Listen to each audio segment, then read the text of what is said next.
Constitucionalmente hablando, el video podcast del Centro de Estudios y Difusión del Derecho Constitucional, un espacio de reflexión e intercambio de ideas sobre la jurisprudencia, los derechos humanos y la consolidación de la cultura constitucional en el Ecuador. En el episodio anterior conocimos las voces, vivencias y aprendizajes de la primera edición de las Olimpiadas de Razonamiento Constitucional junto a Ricardo David Romero Hidalgo, uno de los ganadores de esta competencia inédita. En este nuevo episodio conversamos con Juan Pablo Albán, abogado y doctor en jurisprudencia por la Pontificia Universidad Católica del Ecuador. Es magíster en Derecho Internacional de los Derechos Humanos y doctor en Ciencias de Derecho por la Universidad de Notre Dame. Actualmente es profesor titular de Derecho Penal, Derecho Internacional y Derechos Humanos, además de director de las Clínicas Jurídicas de Interés Público de la Universidad San Francisco de Quito. Bienvenidas y bienvenidos. Bueno, comencemos por el principio, Juan Pablo. Desde la perspectiva del derecho internacional y específicamente del derecho internacional humanitario, ¿qué es un conflicto armado?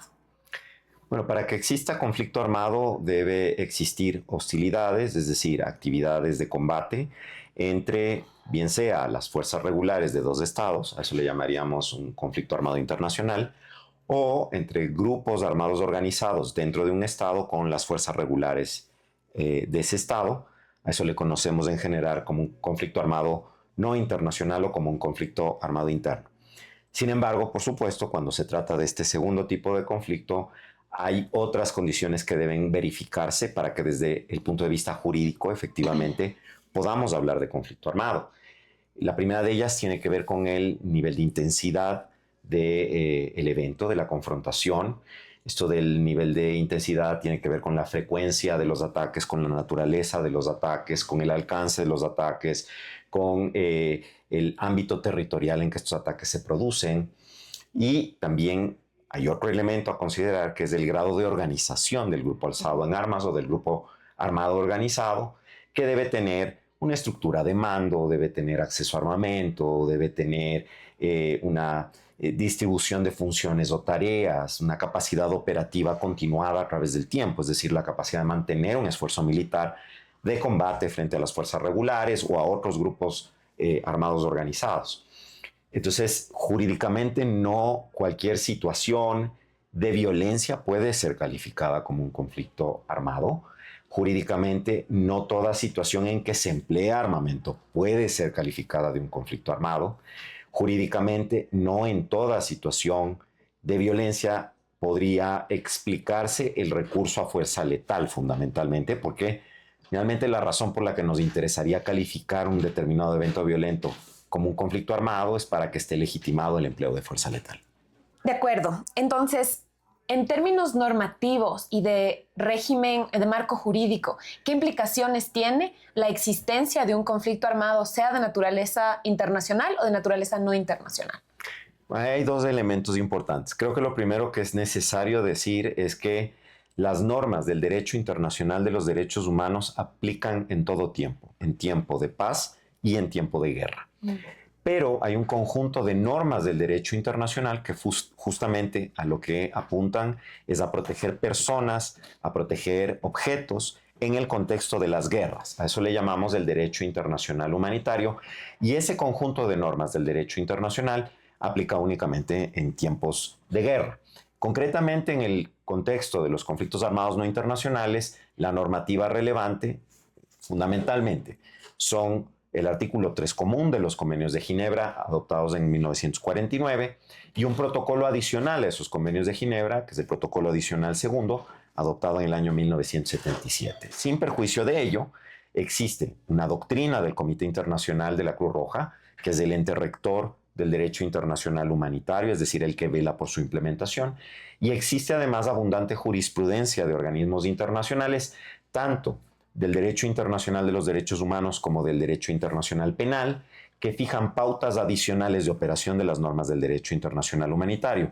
En nuestra región son particularmente relevantes la decisión dictada por la Corte Interamericana en la sentencia del caso Las Palmeras contra Colombia, y también la decisión de la masacre de Santo Domingo, dictada también en relación con la situación de Colombia, pero también es importante mirar a la observación general número 29 del Comité de Derechos Humanos de las Naciones Unidas, que si bien no se refiere en específico a los ámbitos de aplicación del derecho humanitario, sí se refiere a las situaciones en que debe observarse parámetros mínimos de operación cuando existen estados de excepción que pudieran declararse, por supuesto, por la existencia de un conflicto armado. Uh-huh. Y si la consecuencia de la identificación de la existencia de un conflicto armado, sea de carácter nacional o internacional, es la aplicación de este marco normativo denominado el derecho internacional humanitario, ¿por qué es que también mirando a nuestros vecinos ha existido algunas situaciones, por ejemplo, la que atraviesa Colombia, la que atraviesa México, en que históricamente muchos gobiernos han sido renuentes a reconocer la existencia de un conflicto armado? Y mi pregunta es, en términos normativos, ¿por qué hay esa renuencia? ¿Cuál es la justificación o cuál es el miedo que les frena? Desde el punto de vista del derecho internacional general, entre los sujetos del derecho internacional se encuentran grupos de personas que se han alzado en armas, a los que pudiera calificarse de grupos de insurgentes o grupos o partes beligerantes. La diferencia fundamental entre unos y otros está en el control efectivo de territorio o de población en el contexto del conflicto armado que se desarrolla. En ambos casos lo que se exige es que se trate de un conflicto armado de carácter general y no localizado. Y además una serie de condiciones a las que ya más o menos dice alusión, una estructura de mando, que porten abiertamente sus armas, que tengan acceso a las mismas, que haya instrucciones giradas, en fin. Entonces, la renuencia de los estados a aceptar la existencia de un conflicto armado no internacional tiene que ver con que en el momento en que se acepta la existencia del conflicto, no solo entran en operación las reglas del derecho internacional humanitario, sino que además hay que reconocer ciertas prerrogativas en el combatiente enemigo. ¿Quién es el combatiente enemigo? El grupo armado organizado.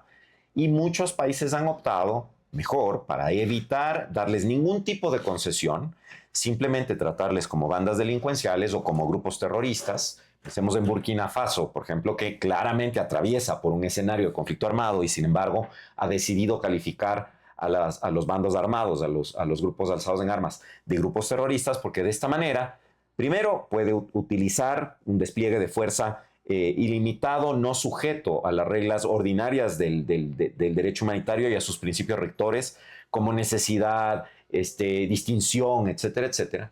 Pero además, desde el punto de vista de la respuesta penal, puede dar una respuesta total sin necesidad de algún tipo de reconocimiento.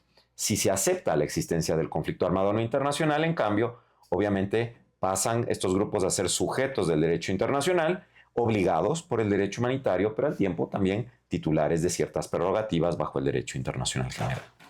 Gracias, Juan Pablo. Ahora bien, en el ámbito de estas definiciones de conflicto armado, en tu criterio, el concepto de conflicto armado y el concepto de terrorismo, ¿son contrarios? ¿Son equivalentes? ¿Son excluyentes entre sí? Es una cuestión muy interesante porque en el derecho internacional no existe una definición de lo que es el terrorismo. Y de hecho no existe un acuerdo todavía claro desde el punto de vista político. Esto es más allá de la falta de una definición jurídica. No existe un acuerdo político sobre qué debería entenderse por terrorismo o por acto terrorista. Esto ha conducido a que en muchos supuestos, efectivamente, situaciones que desde el punto de vista estrictamente fáctico, más allá de lo jurídico, habría que calificar de conflicto armado no internacional, los estados afectados hayan decidido llamarles actos terroristas, y también ha conducido a que en situaciones en que se están cometiendo actos de delincuencia común, actos de delincuencia violenta, sin duda, actos terroristas a lo mejor, que yo pienso un poco, y perdón que me anticipe al tema, es lo que pasa en el Ecuador, que se califiquen de un conflicto armado no internacional o simultáneamente de la coexistencia de varios conflictos armados no internacionales, porque la confrontación de las fuerzas regulares del Estado con cada uno de los grupos armados organizados que operan en el territorio de un país pudiera categorizarse como conflicto armado no internacional. Usemos el ejemplo de lo que está pasando ahora en Colombia. Luego de la firma de los acuerdos de paz del 1 de diciembre de 2016, varios de los grupos que tendrían que haberse desmovilizado decidieron no hacerlo, son disidencias de la guerrilla de las FARC. Los grupos paramilitares que se habían desmovilizado en el año 2005, cuando se dictó la ley 975, se supone que ya no estaban operativos, y a ello hay que sumar grupos de delincuencia organizada que lo que están haciendo es administrar las rutas del narcotráfico, los negocios de la trata de personas con fines de explotación laboral y de explotación sexual, que están operando las redes de tráfico de migrantes. Entonces es delincuencia común, pero desde luego es delincuencia organizada además. Entonces, simultáneamente, dice el Comité Internacional de la Cruz Roja, en Colombia existirían entre 8 y 9 conflictos armados. ¿Por qué? Porque hay entre 8 y 9 grupos armados organizados que están cumpliendo distinto tipo de actividades en distintas zonas del territorio. En el caso ecuatoriano, recordarán ustedes que cuando vino la declaratoria del estado de excepción del 8 de enero de 2024 y había seguido la invocación de la causal adicional de conflicto armado el 9 de enero, en el decreto del 9 de enero se da cuenta de la existencia de 22 grupos que estarían confrontados con las fuerzas regulares del Estado ecuatoriano, con lo que el Estado ecuatoriano implícitamente nos está diciendo, tengo 22 conflictos armados no internacionales en curso.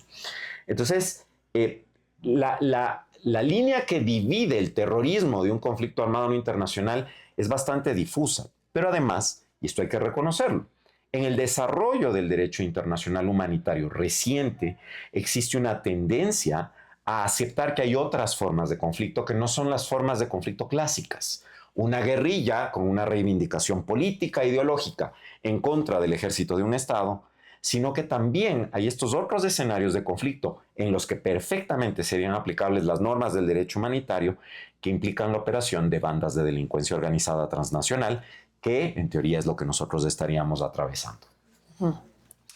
Sí, ahora entrando un poco más en materia, ¿no? Relacionado con las declaratorias de estados de excepción.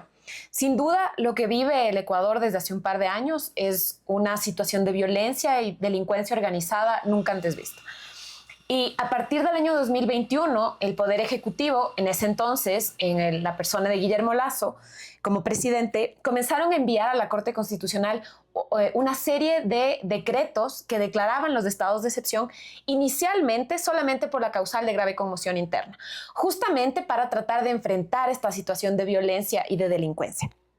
Pero a partir de inicios del 2024, justamente el 8 de enero, la fecha que tú mencionabas ahora, el Poder Ejecutivo, ahora en el presidente Daniel Noboa, comenzó nuevamente a enviar solicitudes o decretos de estados de excepción en los que ya no empleaba solamente la causal de grave conmoción interna, sino también la causal de conflicto armado. En este caso, un conflicto armado no internacional, lo cual es posible a la luz del 164 de la Constitución. Entonces, en ese marco, antes de adentrarnos en el tema, quisiera consultarte, ¿cuál es el rol de la Corte de cara a la calificación de estos decretos de estado de excepción? Bueno, los tribunales constitucionales en general y la Corte Constitucional del Ecuador no es una excepción por diseño, ¿no? Por diseño, para eso existen. Se supone que sean un contrapeso importante al ejercicio del poder, particularmente del poder desde el ámbito administrativo, es decir, del poder que ejerce la función ejecutiva de un Estado. Y no solamente son un contrapeso, son en realidad un contrapoder, son el freno de la arbitrariedad y tienen la responsabilidad de controlar que el Estado efectivamente observa su propio marco jurídico interno, específicamente el marco constitucional, al hacer uso de facultades extraordinarias, como es una declaratoria de estado de excepción. Pero sobre todo tiene una función todavía más relevante, que es verificar que el Estado está cumpliendo con las obligaciones y estándares internacionales por los que voluntariamente se ha obligado. Esto en el caso puntual del Ecuador además se vuelve más trascendente, porque en el diseño constitucional que nosotros tenemos, las referencias contenidas tanto en el artículo 11 como en el artículo 426 de la Constitución no son solamente un bloque de tratados internacionales, es decir, de instrumentos obligatorios del derecho internacional, sino también a otros instrumentos que no serían obligatorios porque la expresión que empleó el constituyente es instrumentos del derecho internacional de los derechos humanos.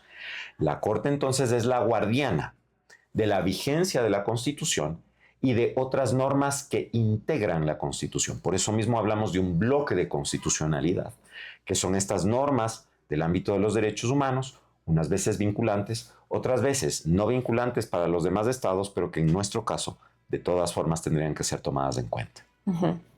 Y en este marco, entendiendo que este es el rol que tiene la Corte de cara a estos estados de excepción, ¿Cómo ha conceptualizado la Corte Constitucional la causal de conflicto armado interno?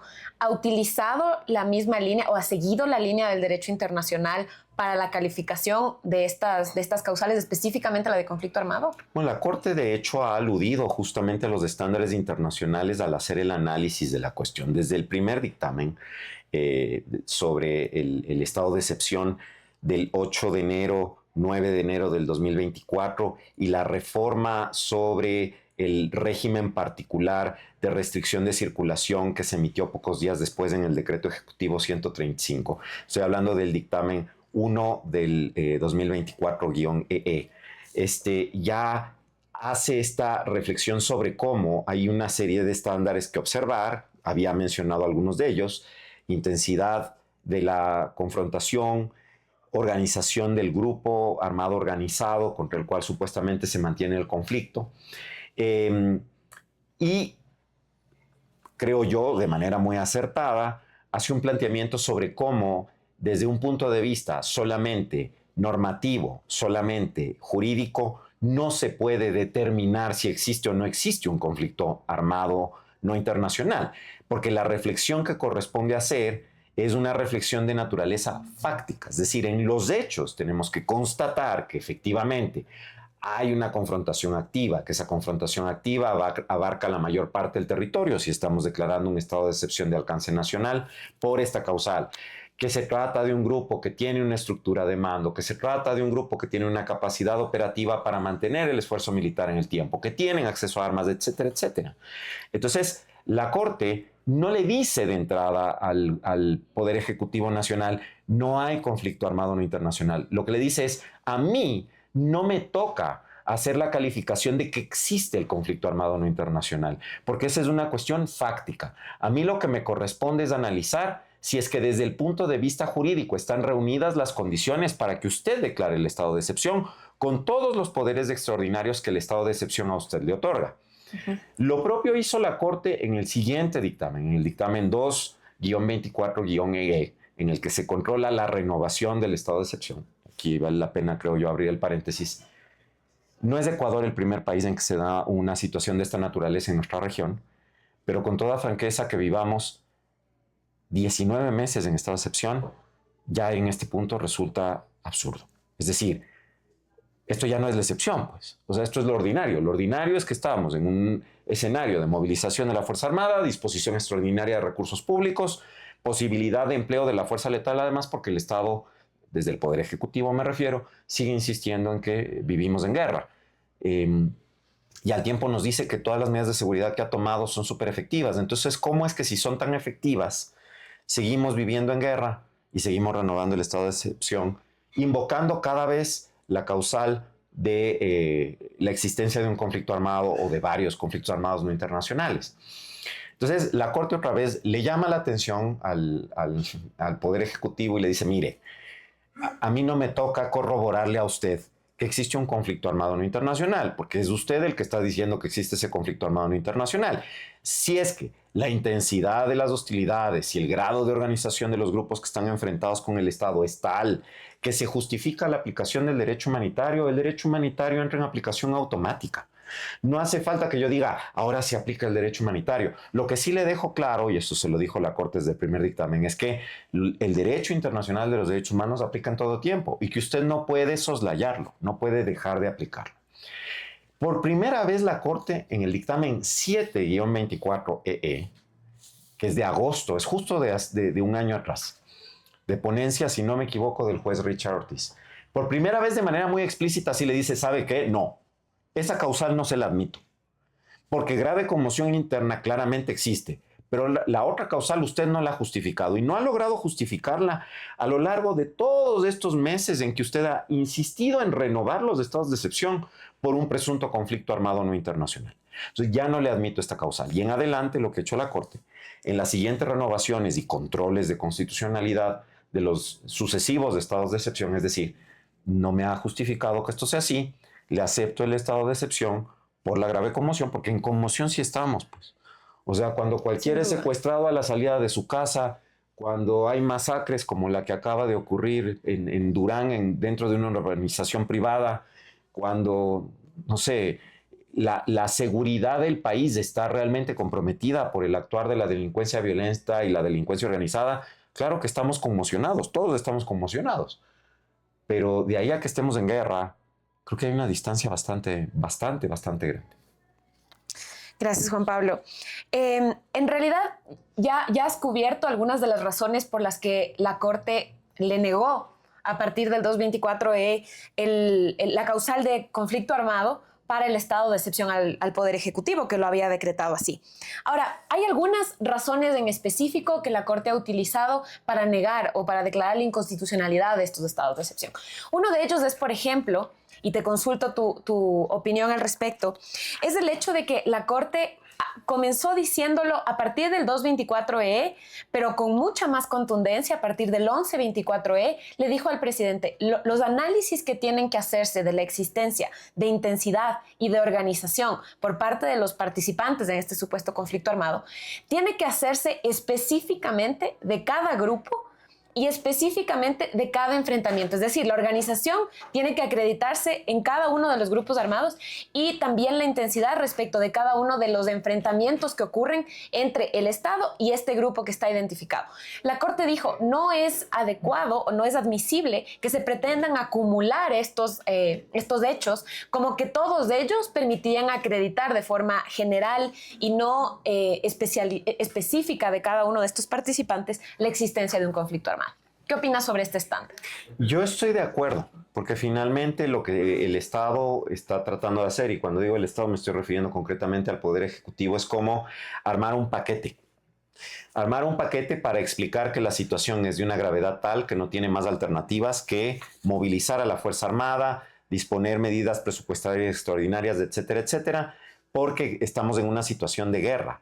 Pero la exigencia desde el estándar internacional es que se explique cómo es que la intensidad permite la declaratoria de conflicto armado no internacional y la organización, y sobre todo esto, la organización permite la declaratoria de un conflicto armado no internacional.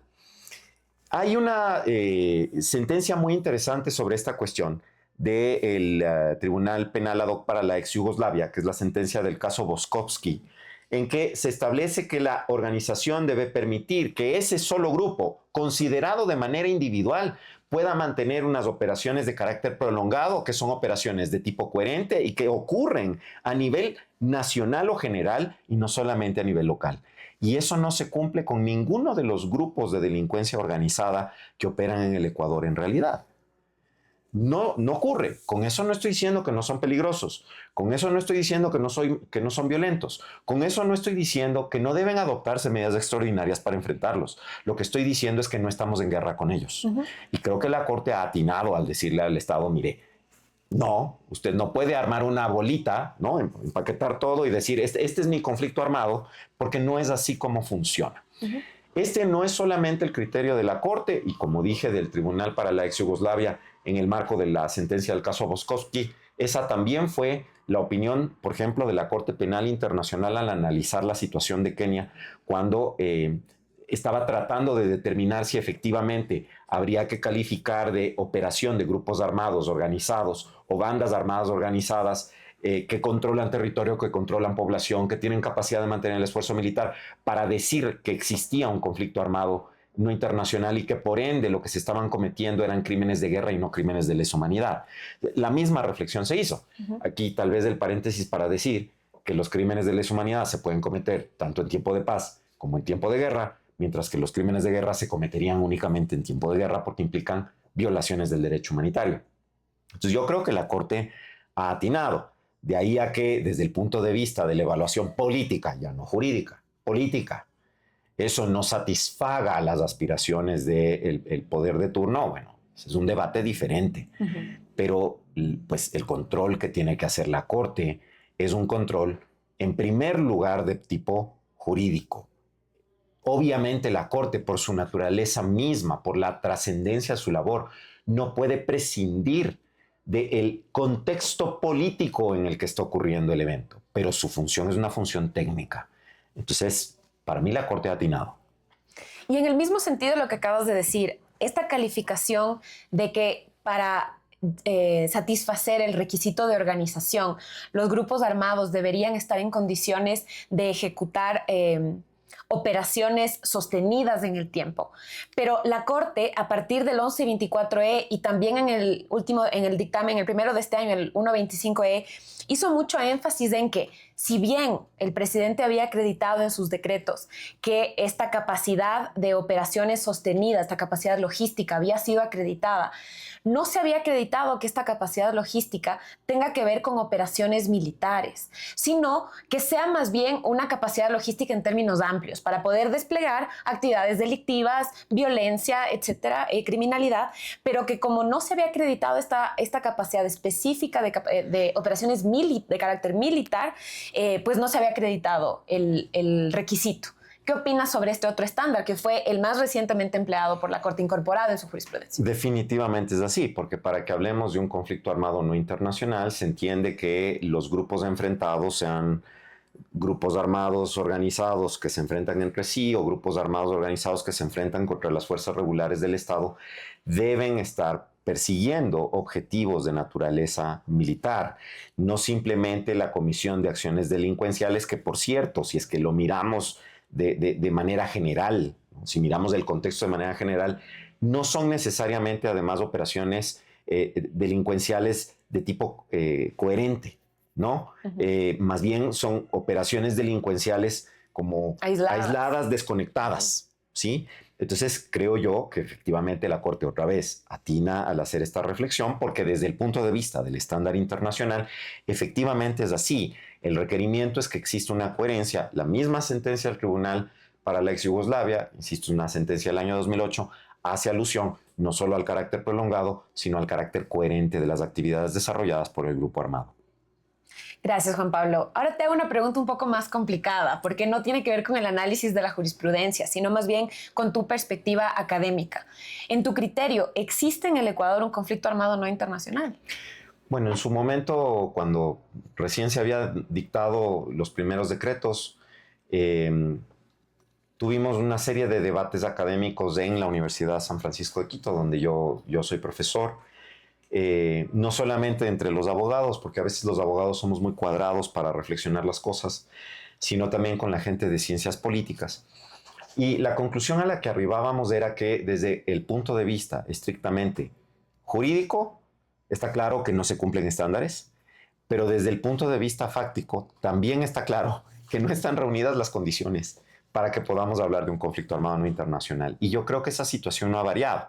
Al contrario, si antes tenía un poquito más de argumento desde lo fáctico para decir hay un conflicto armado no internacional, creo que ahora ya casi no le quedan argumentos, pero además existe una contradicción profunda, porque la línea discursiva del gobierno nacional al momento es que el Estado, a través de la política de seguridad que ha venido implementando, a través de las acciones que en uso de los poderes extraordinarios que le confiere la declaratoria del estado de excepción, ha venido utilizando como consecuencia de las leyes que ha dictado para enfrentar el fenómeno de la inseguridad, etcétera, etcétera, ha tenido un éxito enorme y que ahora estamos muy seguros y que la gente así lo percibe. Y yo quiero quedarme en esto de lo percibe, porque para mí esto de que estamos seguros es simplemente una percepción.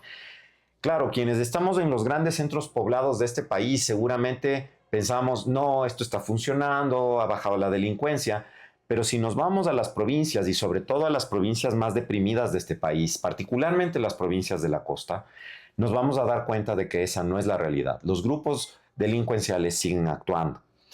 Yo no creo que, sin embargo, esos grupos delincuenciales que continúan actuando en este momento llevan a cabo operaciones que puedan calificarse de actos de guerra, que puedan calificarse jurídicamente como hostilidades en contra de las fuerzas regulares del Estado o en contra de la población civil o en contra de las estructuras de gobierno.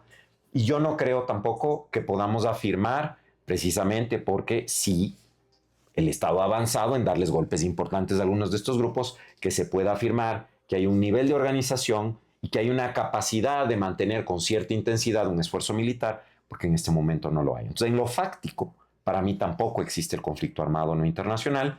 No quiero, desde luego, descalificar el criterio que las autoridades puedan tener. Por algo son autoridades, pero personalmente yo no considero que la vía de resolver este problema es decir, estamos en guerra. La vía de resolver este problema es dictar una política de seguridad más o menos predecible, ¿no? Con una continuidad, con una sostenibilidad en el tiempo. La vía de resolver este problema es tener una política criminal más definida, que no esté caracterizada por la novelería. Ahora vamos a subirle las medidas socioeducativas a los adolescentes, pasado mañana vamos a criminalizar cualquier otra cosa, vamos a aumentar las penas.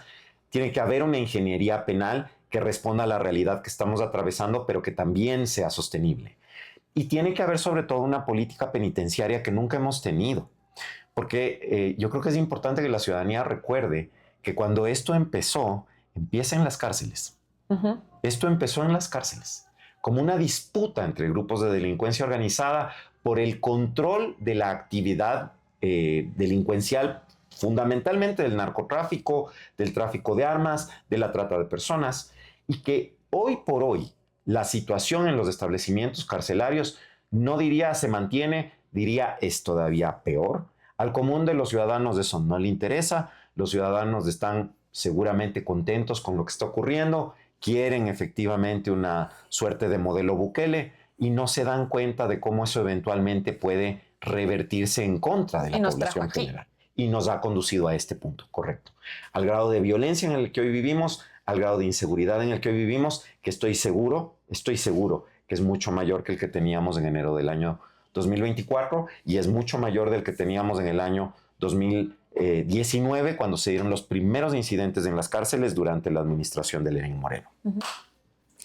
Juan Pablo, y quisiera un poco para indagar en este tema. Tú referiste hace un momento cómo las percepciones o la forma en que se conceptualiza el derecho internacional humanitario ha ido cambiando, o hay corrientes que creen que el derecho internacional humanitario debería comenzar a adaptarse a las nuevas realidades. Por ejemplo, las guerrillas, que era algo que tú mencionabas, a estas guerras no convencionales, es decir, los ciberconflictos, los conflictos de guerrilla, los conflictos derivados del narcotráfico, por ejemplo, todas estas categorías que no son las tradicionalmente entendidas. Hay quienes dicen, y no son pocos, que el DIH no estuvo pensado para estos escenarios y que en realidad el DIH debería renovarse para poder responder a estas nuevas necesidades. Entonces, desde esa lógica, siendo un poco de abogado del diablo, ¿te parece que sería posible o necesario, conveniente, que el DIH se repiense para comenzar a cubrir situaciones como la nuestra, que tiene que ver con un conflicto, potencialmente un conflicto armado calificado como tal, derivado del narcotráfico? Porque hay muchas teorías respecto de esto. Por ejemplo, la situación que vive México.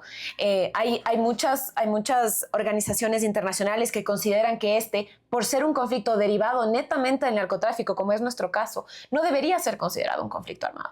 Pero hay quienes dicen, en cambio, que sí lo debería ser. Yo personalmente creo que las normas del derecho internacional de protección, y con ello me estoy refiriendo a todos los ámbitos del derecho internacional público que tienen como finalidad proteger al ser humano. Me refiero al más antiguo de ellos, que es claramente el derecho humanitario. Me refiero al derecho internacional de los derechos humanos. Me refiero al derecho internacional del refugio, que fue desarrollado casi en paralelo al derecho internacional de los derechos humanos. Y por supuesto me refiero también al derecho internacional penal. Decía, todos los ámbitos del derecho internacional de protección están pensados para abordar fenómenos de violencia que atentan contra la dignidad del ser humano. Esencialmente es eso. Si esto es así, tenemos que comprender que esas manifestaciones de la violencia cambian a través del tiempo.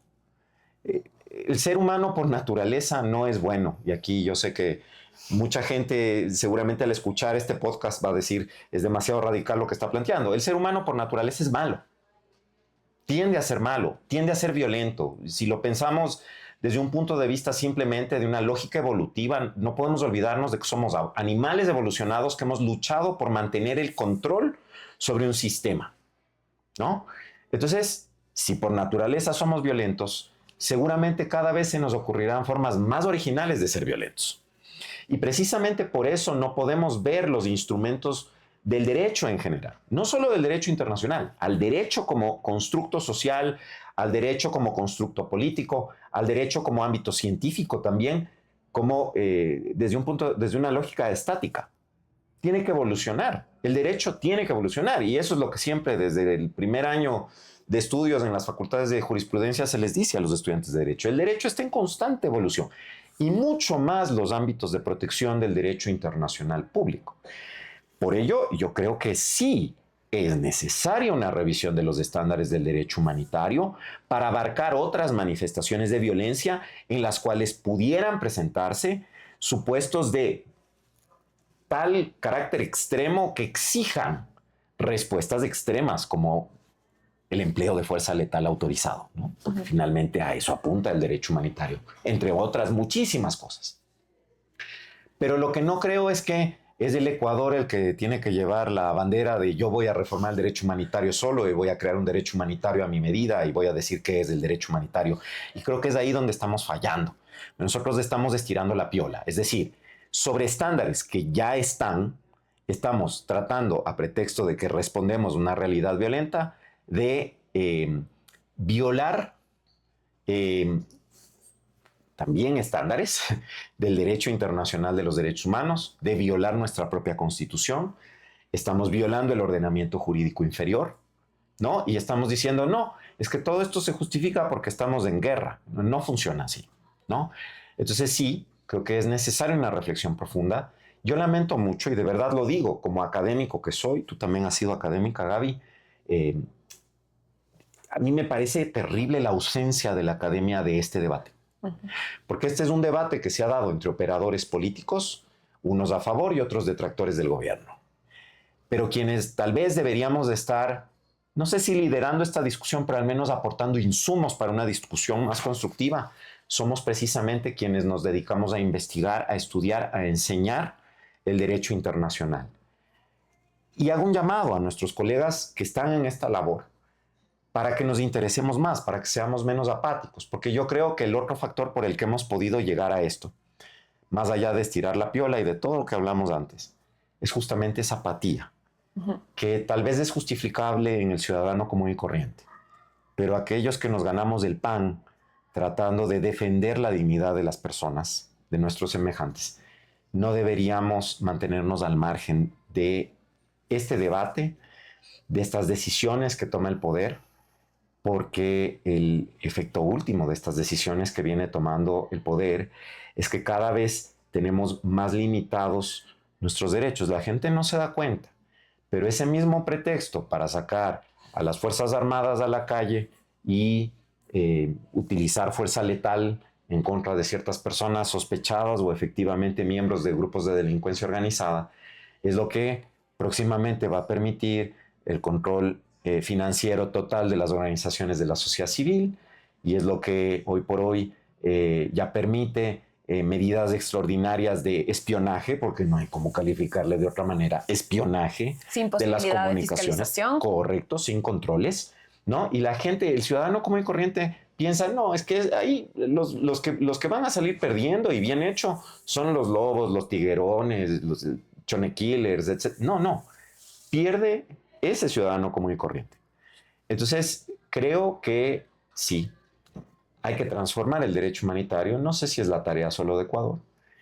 Y creo que debemos ser muy cautos en respetar lo que se ha logrado construir. Yo creo que finalmente tiene que ver con preservar estándares, con no desconocerlos, con garantizar su vigencia, su aplicación. Porque si ya no hay estándares y cada quien hace lo que quiere, y eso lo estamos viendo en otros lugares del mundo, ¿no? Ayer mismo la prensa internacional daba cuenta de las operaciones llevadas a cabo en la ciudad de Washington, D.C., luego de la decisión de militarización tomada por el gobierno de Donald Trump. Pues finalmente pasaremos a estas sociedades distópicas, que ya serán las sociedades reales, en que el autoritarismo se desborda y el ciudadano ya no tiene ningún espacio de libertad. Entonces, si en tu criterio el conflicto armado no se ha configurado de facto y por lo tanto no se aplicaría el derecho internacional humanitario, ¿cuál es el régimen que le permitiría al Ejecutivo poder tomar las acciones que son necesarias para enfrentar una situación de violencia y criminalidad que es innegable?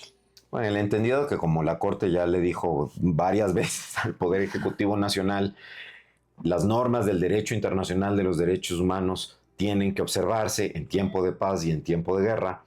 O sea, en el entendido de que el marco jurídico general en el que hay que operar es ese, vale la pena decir que el derecho internacional de los derechos humanos no prohíbe el empleo de la fuerza, por ejemplo. Es posible el empleo de la fuerza siempre y cuando se cumpla con unos parámetros de necesidad, de proporcionalidad, de gradualidad. Entonces, el Estado sí puede emplear la fuerza. Puede emplear la fuerza a los efectos de repeler situaciones que pudieran implicar violencia en contra de la población civil, ataques contra las instituciones del Estado, etcétera, etcétera. No puede emplearla para reprimir. Creo que ese es el aspecto central de lo que tenemos que señalar en la conversación sobre este tema. Parecería que la intención del Ejecutivo al momento, no lo quiero afirmar categóricamente, pero parecería por la sucesión de acciones que ha venido tomando y de propuestas que ha venido presentando, que la intención del Estado es reprimir. ¿Reprimir a quién? Reprimir al que se le para enfrente. Es decir, caprichosamente no va a aceptar que nadie le diga esto no es así, a mí no me parece, no estoy de acuerdo. En general, no me refiero solamente a los grupos de delincuencia organizada, me refiero a la sociedad civil también. Me refiero al ciudadano común y corriente. Lo podemos ver ahorita, por ejemplo, en cómo se ha respondido frente a los reclamos que algunos ciudadanos han levantado respecto de la muerte de neonatos en hospitales públicos. Entonces, la respuesta, ¿cuál ha sido? La respuesta violenta. Violenta. Entonces, no se puede emplear la fuerza para reprimir, pero el monopolio del empleo de la fuerza lo tiene el Estado. Y el Estado puede emplear la fuerza.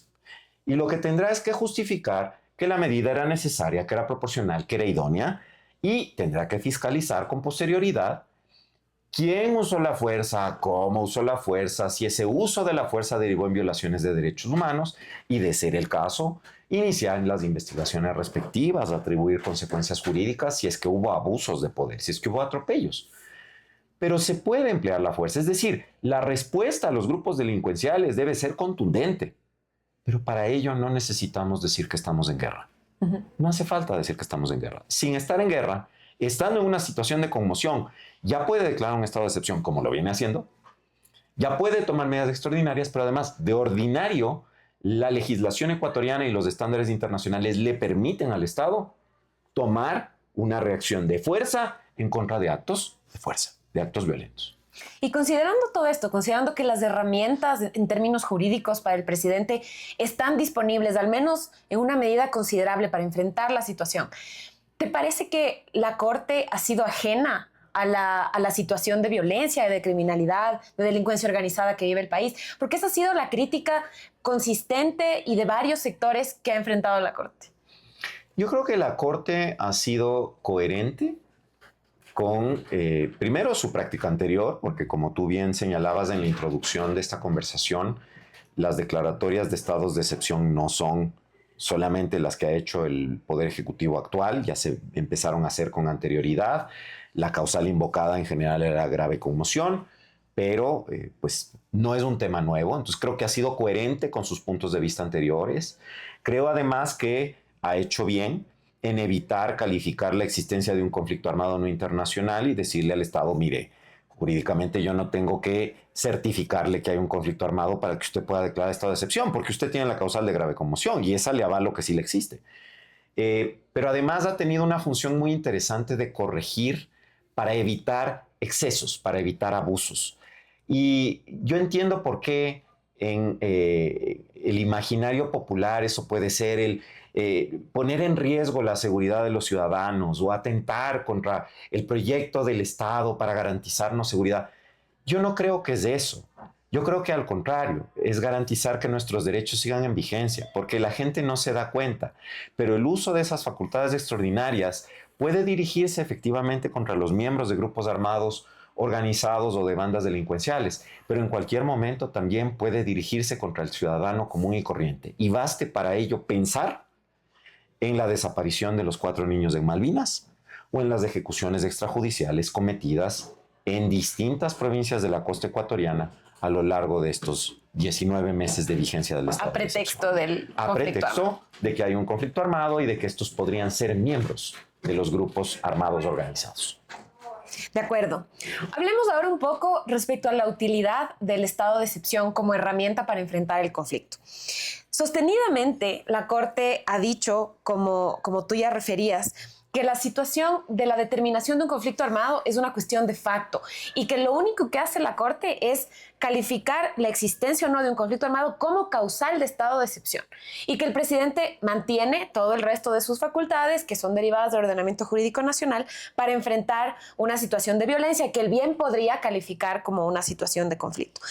Pero esto significa entonces que en alguna manera es necesario el conflicto armado, es necesario el estado de excepción para que el presidente pueda enfrentar. Porque claro, decíamos, tal vez el DIH por los análisis de facto hechos está fuera de la mesa, pero de todas maneras, dentro del régimen, fuera del DIH más bien, hay una posibilidad del régimen ordinario y el extraordinario derivado de un estado de excepción. Entonces, ¿es necesario este estado de excepción, estas medidas excepcionales para poder enfrentar el conflicto armado? Yo creo que situaciones extraordinarias exigen medidas excepcionales. Y en ese sentido, creo yo que los niveles a los que ha llegado la delincuencia violenta en el Ecuador y la delincuencia organizada, y quiero separar ambas, ¿no? Porque hay una criminalidad común, violenta, que atenta contra la vida de las personas, que atenta contra la libertad de las personas, que atenta contra la integridad de las personas. Y por otro lado tenemos esta macrocriminalidad, que es una macrocriminalidad de orden fundamentalmente económico. Es una macrocriminalidad que apunta a grandes operaciones delincuenciales de narcotráfico, de tráfico de armas, de trata de personas, etcétera, etcétera. Y tenemos los dos fenómenos en simultáneo. Es decir, no todos los delitos que se cometen en Ecuador los cometen grupos de delincuencia organizada. Muchos de los delitos que se están cometiendo en el Ecuador y a los cuales, por cierto, no se da respuesta, porque los índices de impunidad en este país están por encima del 98% en la delincuencia común, no se da respuesta. Decía, muchos de estos delitos, de todas formas, son delitos violentos. Entonces, si vivimos un escenario de violencia, porque la tasa, por ejemplo, de muertes por cada 100.000 habitantes se ha disparado en el curso de los últimos 2 años de manera notable y nos ha puesto en los primeros puestos, digamos, de violencia letal en el mundo, lo que no debe ser motivo de orgullo de ninguna manera.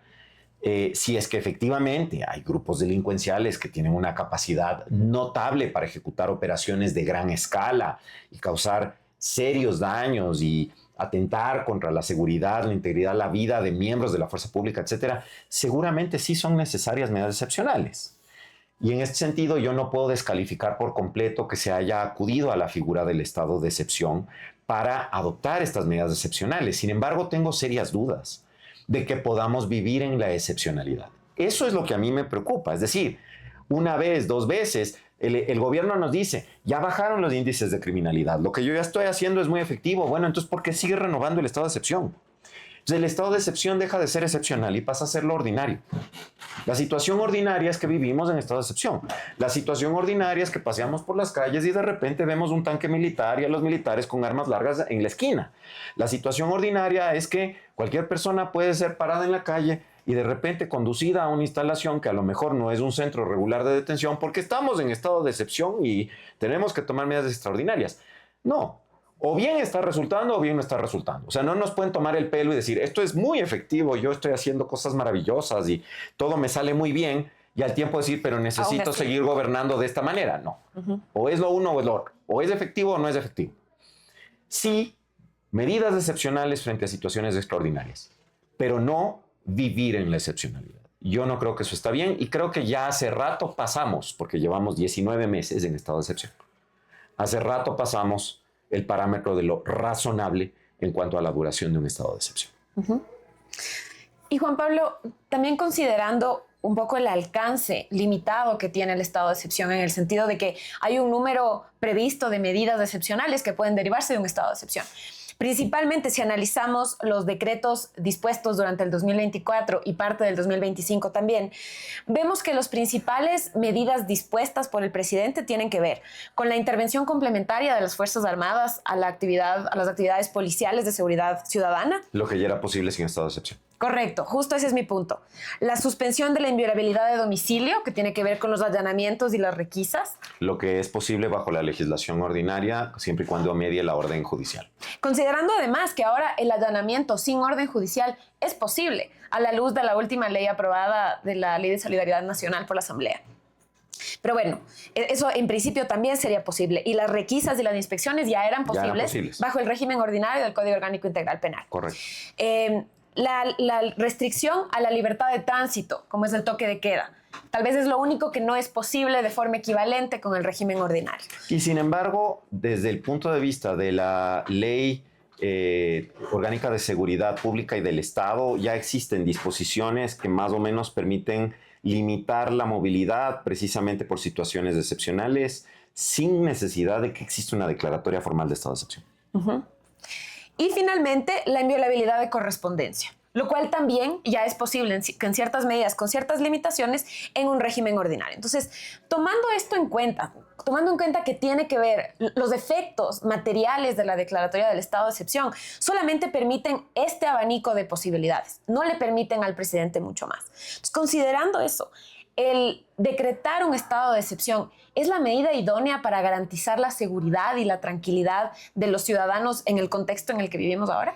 No creo que es la medida idónea, o al menos no es la medida idónea a lo largo de 19 meses, como lo había dicho antes, pero sí creo que desde el punto de vista efectista, es decir, desde la lógica del populismo, el que vivamos en estado de miedo, en estado de terror, porque estamos en guerra, porque estamos en situación de conmoción, sí reditúa políticamente. Y creo que la razón por la cual se ha prolongado en el tiempo es precisamente por el rédito político que el Ejecutivo puede obtener de la vigencia continuada del estado de excepción. Desde un punto de vista formal, discursivo, ¿no? De narrativas, esto obviamente es una medida necesaria para que estemos seguros. Desde un punto de vista material, no, porque hay otras vías por las cuales podemos asegurar que se cumplan exactamente el mismo tipo de acciones sin necesidad de declarar estado de excepción. ¿Y cómo crees que estas medidas que son posibles a través de un estado de excepción, pero también son posibles a través del régimen ordinario, tienen que armonizarse con la necesidad de la protección de los derechos de los ciudadanos? Es decir, considerando que el derecho internacional de los derechos humanos rige, como lo establecimos desde el principio de la grabación de este episodio, considerando esa vigencia, ¿cómo hacer o cuál es la tarea que tiene que desempeñar el Ejecutivo para que estas medidas no terminen siendo una forma de vulnerar los derechos de los ciudadanos? Porque parte del problema de la vigencia de 19 meses de los estados de excepción es que justamente la vigencia del estado de excepción implica una restricción a los derechos de los ciudadanos que en principio deberían ser plenamente ejercitados, sin ningún tipo de restricción como los que estamos poniendo sobre la mesa, como los que el presidente pone sobre la mesa con los decretos. Entonces, considerando que el problema de estos decretos de estado de excepción excesivos son la restricción, ¿cómo hacemos para que a través de la vía ordinaria tampoco resulte una restricción excesiva? El primer bastión de la defensa de los derechos humanos es siempre el propio Estado, que está llamado a garantizarlos. Para poder limitar los derechos tiene que verificarse una serie de condiciones. Hay un test que en el derecho internacional se emplea para determinar si es que una restricción de derechos es aceptable, es razonable. Esto tiene que ver con que la medida de limitación de derechos esté prevista en la ley y que esté prevista en la ley de manera anticipada, con que responda a un fin legítimo, que es siempre un fin legítimo de interés del colectivo social, no es el fin legítimo de yo quiero mantenerme en el poder y con el nivel de popularidad que al momento tengo, porque eso no sería un fin legítimo en una sociedad democrática. Tiene que ver con que no hay alternativas, ahí decimos que debe cumplirse un parámetro de necesidad, es decir, si hay opciones como no dictar el estado de excepción y utilizar las medidas ordinarias, hay que usar las medidas ordinarias, y tiene que ver también con no vaciar de contenido el derecho que está siendo comprometido a través del acto de limitación. Ahí hablamos de un parámetro de proporcionalidad, porque si le vaciamos de contenido al derecho, el derecho ya no tiene propósito, entonces esa restricción no tiene validez.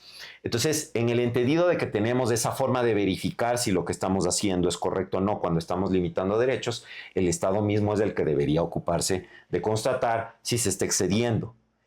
Pero más allá de que el Estado constate o no constate, porque bueno, aquí podemos descalificar a la Corte por su labor, podemos quejarnos amargamente de que la Corte está haciéndole guiños políticos a otros segmentos políticos del país, en fin, pero claro, el Estado no solamente tiene que someterse a un control de constitucionalidad de sus declaratorias de estados de excepción, también tiene que notificar las declaratorias de estados de excepción a los organismos internacionales de supervisión.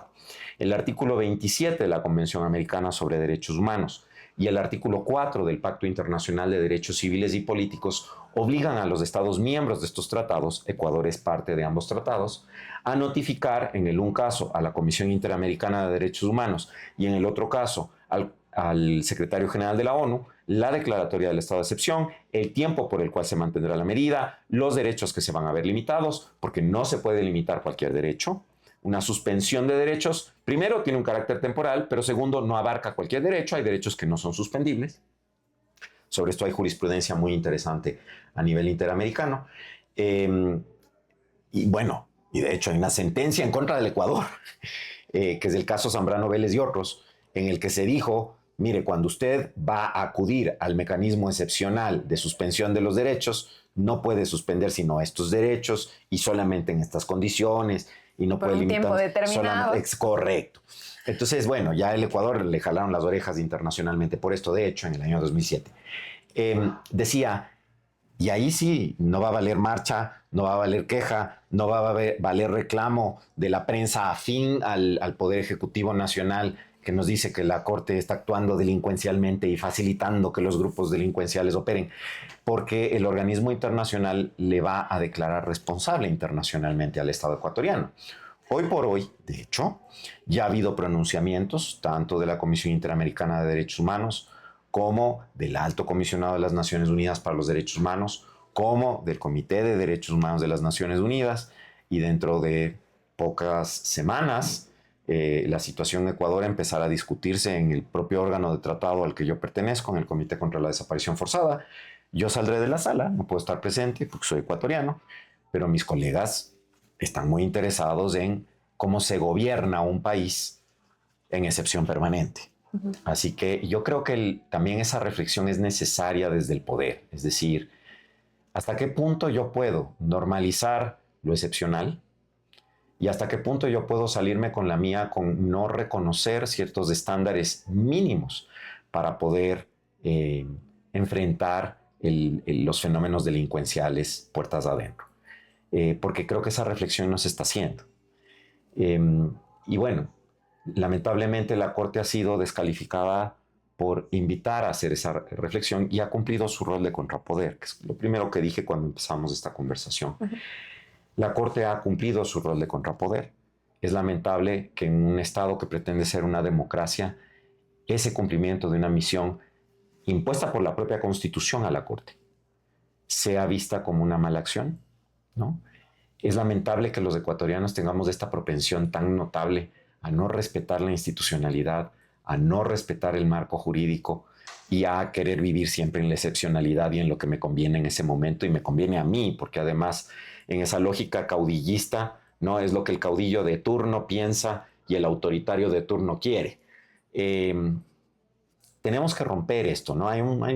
Creo yo, hay un defecto idiosincrático, porque eso tiene que ver con la cultura de los ecuatorianos, con cómo somos los ecuatorianos, que no nos gusta aceptar que hay límites en el ejercicio del poder. Y claro, cuando es de un signo, entonces nos indigna a unos y nos alegra a otros, y cuando es del otro signo, nos alegra a unos y nos indigna a otros. Pero la lógica es siempre esta lógica pendular, ¿no? Ojalá esto se terminara. Yo personalmente creo que nuestra Constitución es herramienta suficiente, con todos los defectos que el texto tiene, incluidas deficiencias de técnica legislativa, pero es un instrumento suficiente para garantizar, primero, enfrentar el fenómeno de delincuencia violenta y organizada, y segundo, la protección de los derechos de los ciudadanos. Uh-huh. Y ya para ir cerrando, dado que estamos topando también las leyes recientemente aprobadas por la Asamblea y que están siendo objeto de control de constitucionalidad por parte de la Corte, también te quisiera preguntar, ¿qué opinas tú en términos generales, sobre esas leyes? ¿Te parece que, porque hay que recordar, la propia Corte, como tú lo has dicho, le ha instado al presidente a que utilice el régimen ordinario para enfrentar el conflicto armado como efectivamente corresponde? Y a raíz de esto, el Ejecutivo ha comenzado a emitir una serie de leyes que le va a dar las herramientas justamente para enfrentar la situación de criminalidad y de delincuencia organizada que aqueja al país. ¿Te parece entonces, desde tu perspectiva, que estas leyes que estamos discutiendo ahora como país le permiten al presidente de forma adecuada y también reconociendo los límites impuestos por los derechos humanos de los ciudadanos, enfrentar de mejor manera esta situación? No, yo no creo que le permiten enfrentar de mejor manera la situación. Creo que otra vez son medidas de eficientismo penal o de populismo penal en general que en lugar de permitir superar el problema pueden empeorar las cosas, ¿no?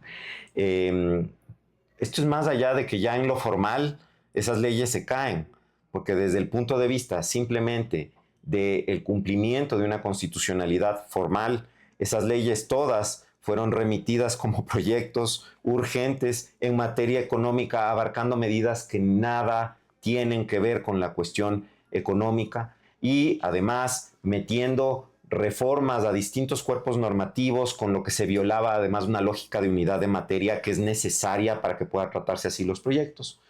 Entonces ya en lo formal se caen, pero no solo se caen en lo formal, en lo sustancial también se caen porque la propia Constitución de la República del Ecuador y los estándares internacionales de derechos humanos prohíben la adopción de medidas de carácter regresivo. Y finalmente, muchas de las disposiciones contenidas en estas leyes lo que están haciendo es revertir estándares de derechos humanos que a nivel local ya habían sido reconocidos y desarrollados. Entonces, al ser medidas de carácter regresivo, que no se han justificado adecuadamente, porque la regresión también es posible, así como la limitación de derechos es posible, la regresión de derechos es posible, pero con una debida justificación que no se ha ofrecido. Yo personalmente creo que en lo de fondo tampoco son constitucionales y esas leyes tampoco deberían mantenerse. Eso explica que se hayan planteado varias demandas de inconstitucionalidad y que la Corte haya tomado una acción inicial de decir, bueno, por el momento y mientras analizo el fondo voy a pedir que estas disposiciones no sean de aplicación.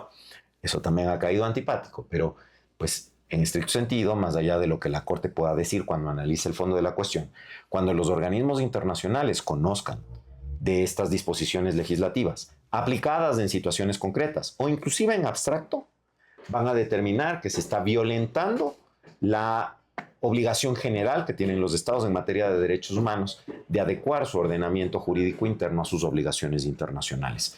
Así lo prevé el artículo 2, por ejemplo, de la Convención Americana sobre Derechos Humanos, así lo prevé también el Pacto Internacional de Derechos Civiles y Políticos en más de una de sus disposiciones, notablemente en el artículo 26. En consecuencia, yo creo que no hay forma, digamos, de explicar la vigencia de estas disposiciones y tampoco es que desde lo material en realidad constituyen herramientas eficientes para enfrentar el fenómeno de delincuencia grave que atraviesa el país, porque además ya había herramientas normativas apropiadas, ¿no? A lo mejor había que revisar esas herramientas normativas, entonces no había que dictar nuevas disposiciones legales que violen derechos para decir ahora sí tengo con qué combatir a la delincuencia organizada. Yo personalmente creo que todo se centra en un discurso político que busca subir la popularidad del Poder Ejecutivo Nacional, esto con miras a el proyecto político inmediato posterior, que es una consulta popular, y algo que, aunque todavía no se termina de plantear del todo, también ya es parte de la discusión en ciertos espacios políticos, y es la posibilidad de regresar sobre el debate respecto de la reelección indefinida, ¿no? A los cargos de elección popular. Y a lo mejor también hacia allá se está apuntando. Entonces, bueno, es un momento de ser cautos. Yo creo que lo que hace falta es un gran diálogo nacional. Pero claro, este es un diálogo de sordos, ¿no? Nadie quiere hablar con nadie, todos se odian. La polarización que atraviesa el país desde hace muchísimos años nos ha también conducido al momento en el que estamos, al lugar en el que estamos. Pero creo que la vía de salida es conversar razonablemente. Gracias. ¿Qué opinas tú sobre el mecanismo técnico para superar los problemas estructurales de violencia a través del régimen ordinario que fue dispuesto por la Corte en el dictamen 125E, que básicamente le dispone al presidente que genere esta comisión en el que efectivamente se sienten varias ramas del Estado a poder generar los mecanismos que en el régimen ordinario son necesarios para poder enfrentar esta situación de conflicto sin que tengamos que recurrir de manera permanente al estado de excepción?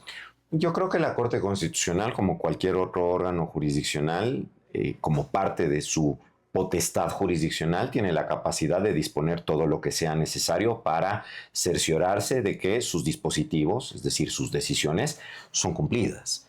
Esto también guarda relación con una modalidad particular de cumplimiento. No es solamente la Corte Constitucional del Ecuador quien decide que como modalidad de cumplimiento se cree algún mecanismo extraordinario para tener una coordinación interinstitucional y poder implementar ciertos aspectos de un dictamen o de una sentencia. Lo hacen también los organismos internacionales de derechos humanos. Es más, en la justicia ordinaria a veces también lo ha hecho la Corte Nacional de Justicia. Entonces, no me parece que sea un uso arbitrario de los poderes de la Corte Constitucional o una extralimitación en funciones de la Corte Constitucional de ninguna manera. Si el ente tiene la capacidad de decidir, el ente tiene la capacidad de proveer lo necesario para que la decisión se cumpla. Y me parece que sí, que es necesario hacer una reflexión, que no es una reflexión al apuro, que no es esta reflexión de estos asambleístas que sin despeinarse dicen subámosles las medidas socioeducativas a los adolescentes porque eso es lo que nos va a dar paz.